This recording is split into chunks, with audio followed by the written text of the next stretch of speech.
When you're doing research, it's not uncommon to come across an article that is not available in full text. Choose the Get Article link.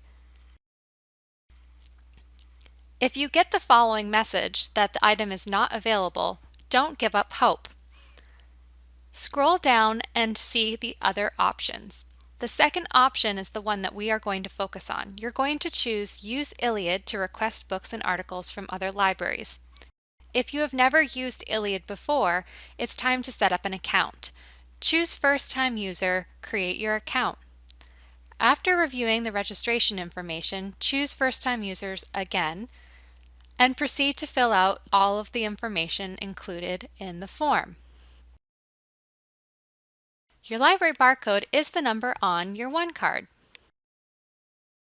Fill in your Fitchburg State email address and your daytime phone number. You can skip everything in the middle unless you are a student in our distance learning program. If you are in the distance learning program, you can choose to have print materials sent to you at home by choosing Mail to Address. If, however, you take your classes at Fitchburg State, choose Pickup at Circ Desk. Choose your status. You are either a graduate student, undergraduate student, staff member, faculty, or a librarian. Your department is your major. The location of your current course will be the main Fitchburg State campus unless you are a distance learning or online student. Your username and password is up to you. We do recommend that you use the same username and password as your Falcon key, just to keep things simple. Then click Submit.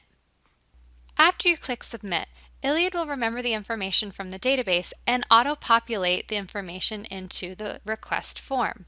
All you need to do is click Submit Request. Your article request will be sent to our interlibrary loan office, who will ask another library to send you a digital copy. When your article arrives, you'll receive an email saying that you can log into your ILLiad account and access your article. Articles are sent to you as a PDF. You'll be able to open any PDFs right in your ILLiad account and then save the article to your computer. This part is extremely important. Articles can only stay in your ILLiad account for 30 days due to copyright restrictions. The article is also only available for 5 views in the ILLiad account. As soon as you get your article, save it to your computer.